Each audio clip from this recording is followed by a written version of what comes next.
My name is Jan, and I'm going to present you how I did it. So we're going to start from the intro. As you can see, actually let's go to shots. Those are all the shots that I've done and all the work that I've done regarding this project. So as I said, we're going to go to the intro, and I'm going to show you the first one that I've done. And unfortunately my disk is not being recognized, so you can't see anything.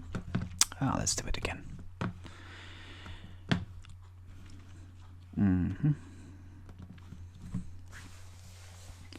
Well, let's hope that this time USB drive will be recognized, so we can actually have a little look, or maybe not. Let's hope.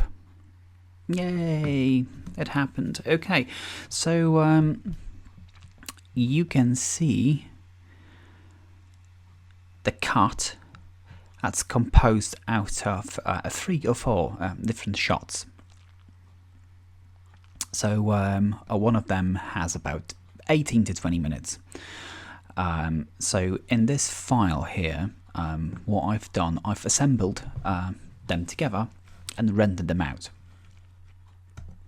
Afterwards, once they were rendered, I've applied optical flow and shortened them so they would have about 30 seconds. So we've got a compressed one here, which you can check, and that's a very short one, and that's with the optical flow. Okay. And the stabilized shot that I've done, there was the one basically straight after the assembly. You can see that's the lengthy one. So I've done that. This is the exact render out of those shots you've seen in Premiere Pro. Sweet. So yeah, that'll be it, and I'm going to show you how I did it.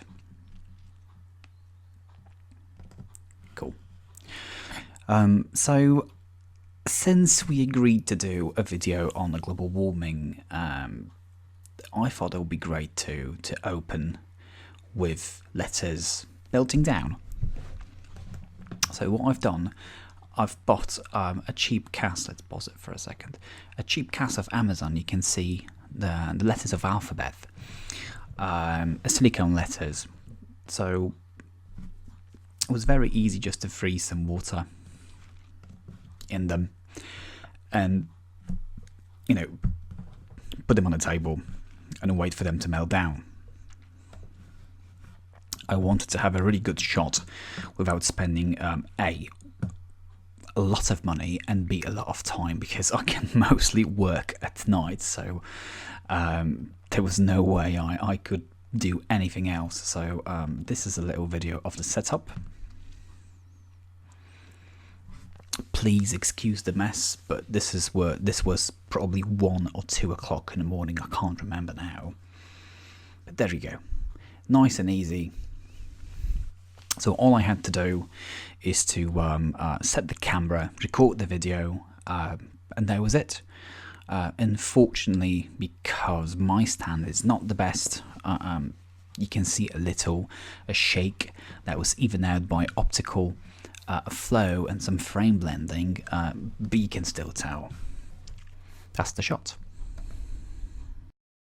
Okay, so we started from the intro, and in the intro I mentioned that I wanted to have a nice, well, intro out of melting letters, since the script told us that this is video about the global warming, called The Great Melting.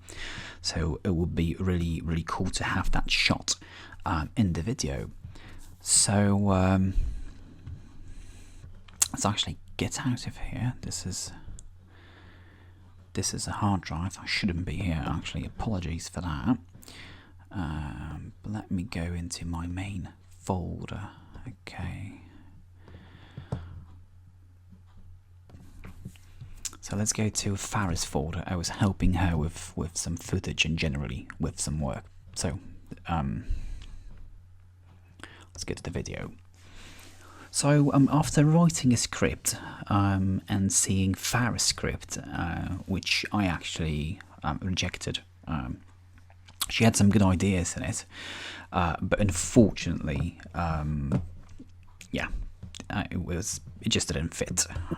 So this is where I started from. Before I had any footage, I decided to record my voice to actually use one of the techniques used in animations, especially that this is a very short video. It's only 3 minutes long. So having the script, having the voice recording, having that file, I just planted it inside the Premiere Pro and basically, as you can see, assign chapters and assign the exact places where I would see either animation, stop motion or shadow puppet happening.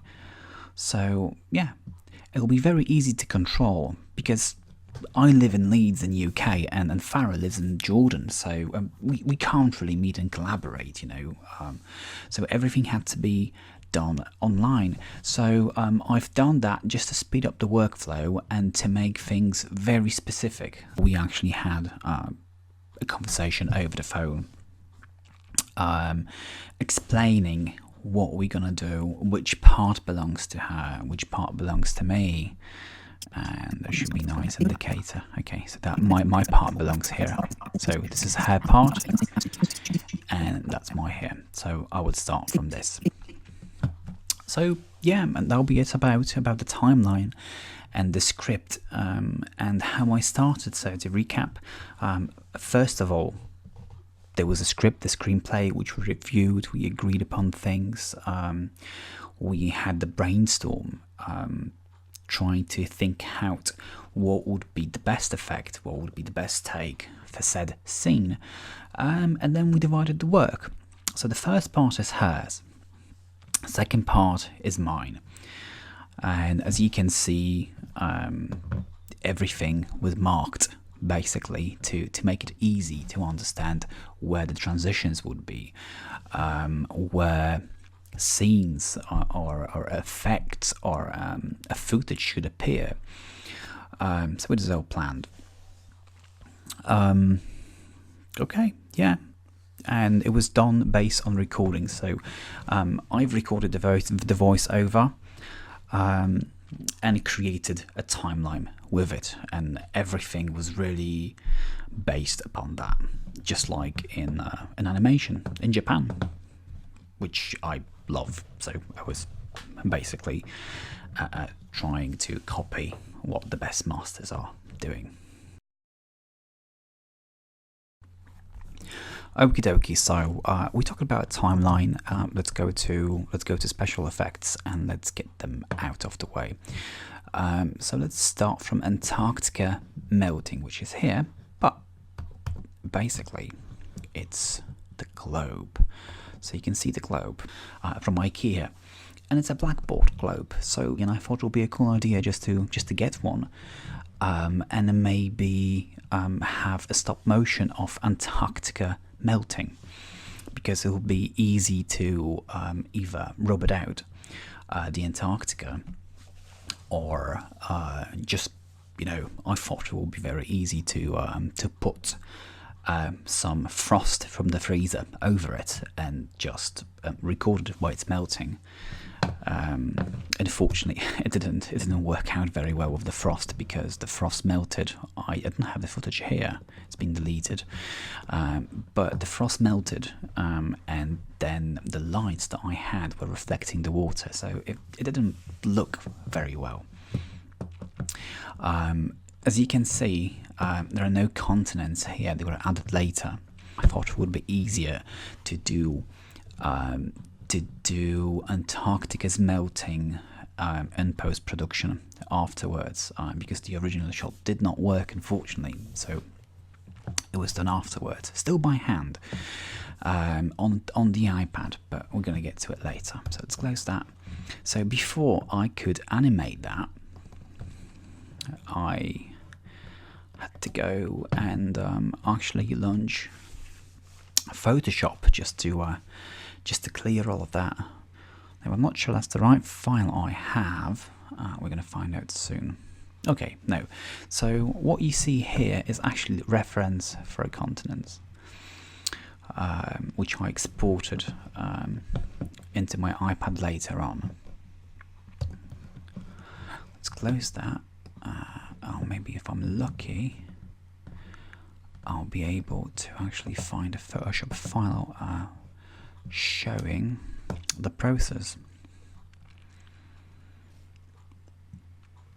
To be honest, I could have left it untouched and unphotoshopped, but it didn't look very well. So you can see a difference straight away. Basically, the whole rod holding the globe is missing, and the only pin that's being left, and the pin's being removed later on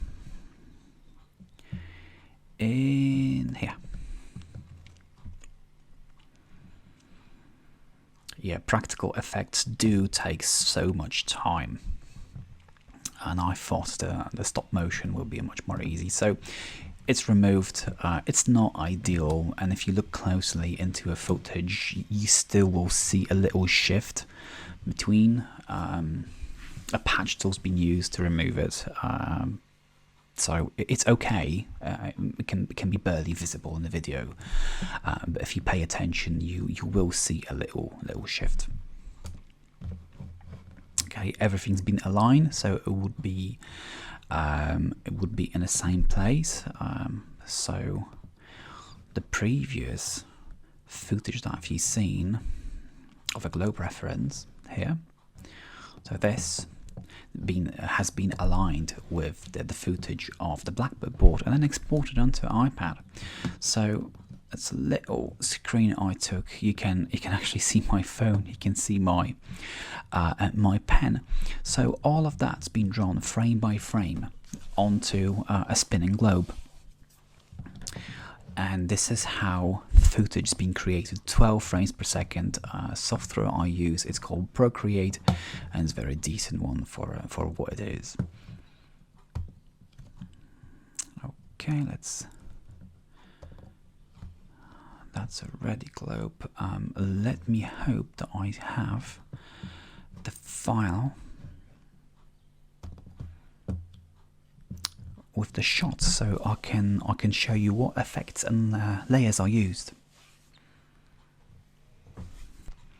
I've ruined the original shot, or in the original shot everything had to be done seamlessly as a stop motion animation, but it's been ruined and I don't have any time to do it again, so everything had to be done in post-production to correct it. So what you see is actually frame by frame of me painting over. And I do not recommend that, because it was, yeah, it wasn't a wise thing for me to ruin the shot, because I had to pay the price later on. Do I have the footage? I have. Okay, so what you can see here is a mask. Okay, you can see a little glow. That's a little. I don't have that file, but that one's here.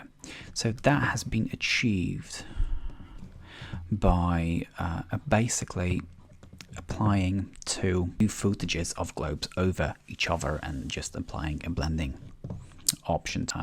And yeah, that'll be it. According to my storyboards, I had that globe, and I had that globe showing the melting of Antarctica, but I also had an animation that was and a still footage that would lead to this animation. This is hand drawn, and that's basically Earth, as you can see, and it would rotate into come on, let's do it again, to showcase Antarctica. And as you know from the footage that I've posted, it becomes the animation of the globe. I just wanted to have something that would present and could be seen on the screen when I was narrating. And there was a part about two poles melting, being affected actually. See, okay, cool. So that'll be it for that special effect. Right, so next is Shadow Puppet Fiata, and to be honest with you, I'm not very proud of this shot. I just couldn't do it, to be honest, so I did it as best as I could, but it's not very good. Right, this is my little setup. So those are A4, very thin, 2 pieces of paper glued to it, and you can see a backlight, and it was a very, very simple shot. You can see a little bus, and actually knitting rods, and yeah, that was really it. Just basically getting the cutouts, putting them on a stick, and moving them in front of the camera. That's the shot.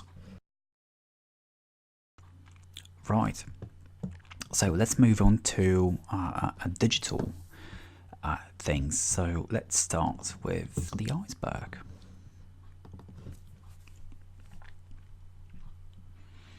So I'm not that effect basically took me like 5 to 10 minutes to do. It wasn't very complicated. On the video you can see an iceberg and the water moving around it, and that was basically, I'm actually going to do it in front of the camera here if I got enough time. I didn't even save it because I didn't give it too much attention. This is actually the shot of the flood affecting the fields of crop, and you can see a worried farmer, and you can see a picture of a boy who lives in the streets while the narration carries on telling that it affects our lives. So, but what happened with the iceberg, let me put it here.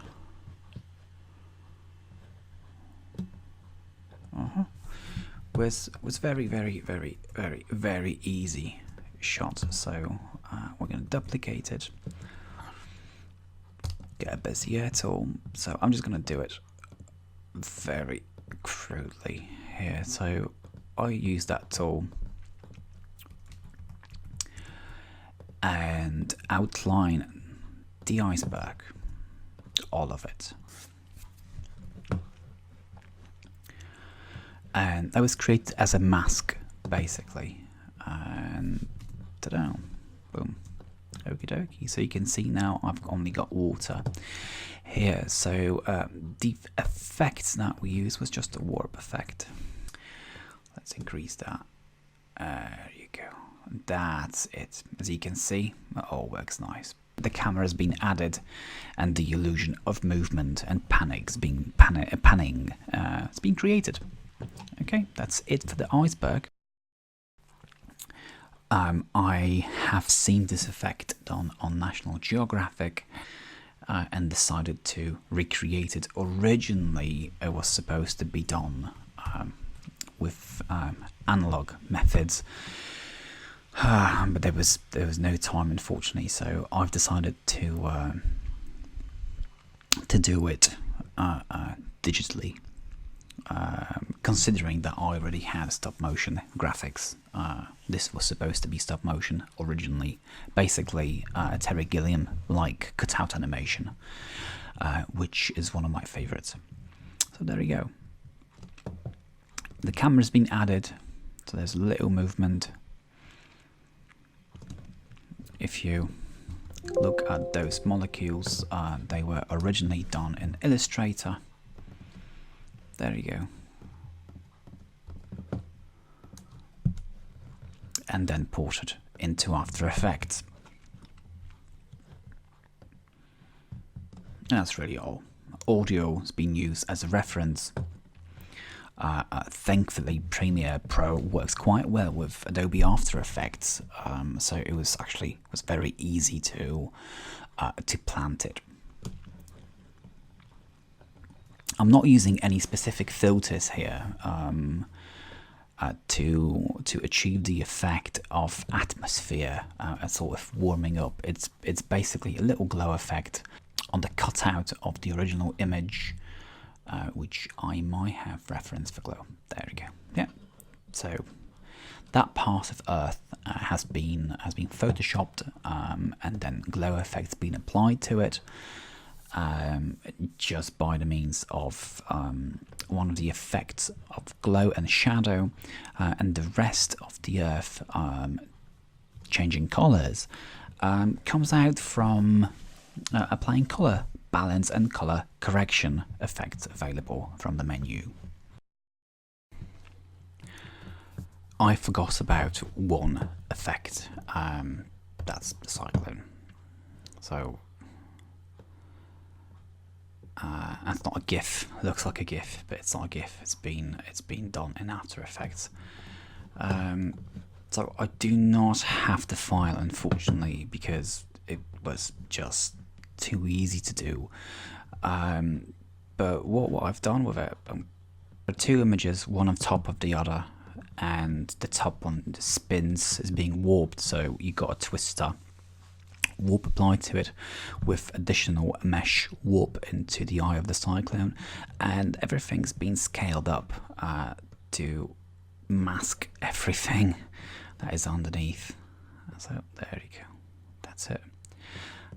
Later on, in later stages of production, the camera movement, the zoom in has been added to create a better illusion of animation, because that's not really an animation. But I didn't want to have a still image. I had way too many still images in a video, so that was a very easy way of achieving movement in a composition. So we've got special effects out of the way, mostly, at least. Then let's go and check the actual footage that I used in my parts. So the only footage that I've actually downloaded was the footage of electric mills, and that has been downloaded from Pixabay. So that's been used. Okay. Let's look at a little evidence that actually I've been there. So this is a beautiful beach in Scarborough in winter on December holidays. I do recommend going there if you're going to be in that part of England, or if you live nearby. That's the camera, and I was trying to get the tide coming in. Didn't work exactly as I wanted. But again, that's a little video which I happen not to use. So if we speed it up, you can actually see it flooding the camera. But it was getting already dark, so I just couldn't use that. It's too grainy anyway. So what I've used instead was a time lapse. You can see here a time lapse that you can actually see in the video. So that's the first frame. You can still see the beach. It was done about 3 o'clock in the afternoon, and I would take a picture every few minutes, and then it was gradually speeding up. The whole thing's been put together as a stop motion animation. We got the pictures there. We got the timeline, and from that came the footage. It wasn't good enough, just the footage itself, because I couldn't really see what I wanted to see, which was, waters raising and eating up the land. And you've got a few effects applied to it. So there's a warp applied to it. So there's a little fish-like angle, and it changes. So if I will move towards the end on the timeline, you can actually see it's curving it a little bit. It gives you that illusion of water actually going towards you. Optical flow has been applied, and that shot ended up in the video. For the rest of the footage, oops, no, we don't want to see that. But for the rest of the footage, let's go to my external hard drive. So in my part, you can see some footage of Tesla. That actually I end up not using it. That's supposed to be a drive-by like shot, which would look pretty cool. That's a Tesla store in Leeds, and yeah, I had fun shooting in there. This is took a few takes, as you can see, but that shot ended up in the video when I do talk about using well, not using the fossil fuels. That's a little picture of a Tesla car, because I would like one very, very much. I think I have another one. It was supposed to be a movement from left to right. Let me just, sorry, there you go. Okay, and you actually see this on storyboard, going from left to right. See, left to right. Come on, there you go. Yeah, and that will look pretty decent, especially with stabilization in Premiere Pro. But there was no time or place of using it, so that ended up on the floor. I have shot some additional footage of Leeds chimneys, which you can actually see in Farah's part. She used that. So you've got plenty of those. You can just see files of factories. This is a sand factory in Holbeck in Leeds. You can Google it if you like. It looks very nice. It's actually a very clean factory. I couldn't really see any smoke coming out of it. So they got very good filters, and I used to live there, and I can never remember them actually having any smoke coming out of them chimneys. So I don't know, they may be just there for show. And I do have some from Ferrybridge Power Station, which sadly wasn't polluting environment as much as I hoped. So I've got this actually ended up in Farah's footage. So yeah, let's just speed it up so you can actually see it. Another drive-by.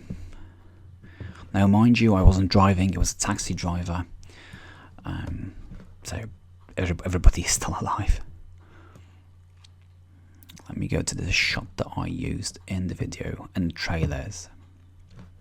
Yeah, is that the one? No, that's definitely not the one. I believe this is the one. Is it? Nope. Oh, I have way too many shots.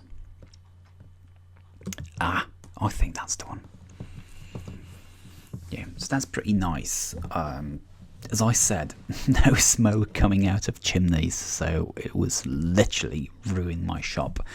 I believe that this part of factory is basically not working anymore, and they got rid of one of the big chimneys. So yeah, I thought maybe I should do a little smoke digitally in Blender, just using a smoke option, a smoke tool. But there was no time really and a need for that, so I left it on the floor.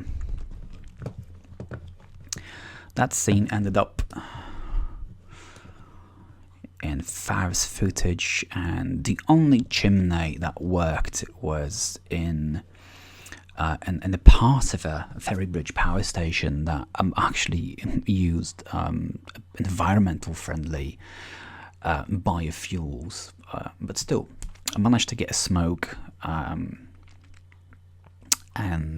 that can be seen in the footage as well. All right. And oh right, I almost forgot about cars. So I wanted to use that for my own purpose. When I was talking about limiting, well, I was talking about cool car. But I didn't need it, so it ended up in Farah's part. Okay, so we have all the footage and special effects and shots out of the way. So let's do the last bit that we need to do. And let's go into a master shot, so that's before typography. So I had most of the elements ready. I'm not sure if at that point I had Farah's shot and not. I can't remember. But yeah, this is the video that is almost done. And I don't have the music here yet. Right, so those graphics were done inside After Effects. I decided to use Calibri font because it went well with graphics. It wasn't too aggressive, too dramatic. It was pretty neutral. Decided not to do any animations with typography except for a very basic one that would correspond with what I say in the video. Okay. Yeah.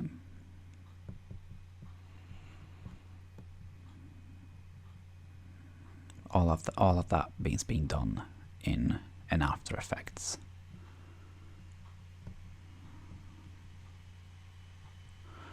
Little glow added to the power. And a penguin, actually, I like it a lot. And that's Farah's footage. So yeah, at this point I had her footage that she sent me over, and as per script / screenplay, I used the shadow puppet theater. So this is the last part. This is basically the assembly part. When I had everything, when I was correcting bits and pieces, and this is where all the music has been added.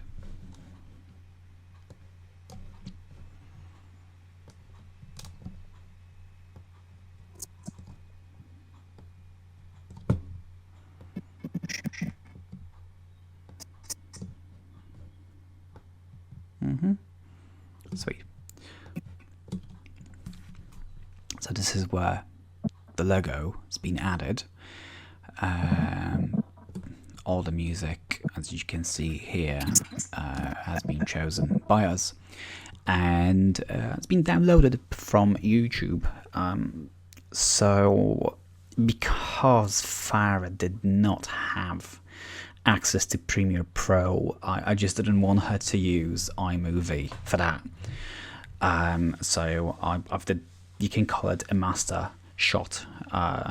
So all the corrections, all the editing, and the music that we chose, being basically corrected here, because we both chipped in. Yeah, but that's all corrected. So you can see Farah's part. And you can see my part, and they work together. I mean, they're different, and I wish, you know, we had a better contact regarding this project. But this is what the music, the good choice of music and the repetition of track does. It unifies the project. So it there are differences in what we did both, but hopefully this will actually prove to someone that yes, these guys work on the project, as we did. So that'll be really it from me for this walkthrough, and hopefully you did enjoy it and you did like our video, and thank you very much for that, and that's it. Bye.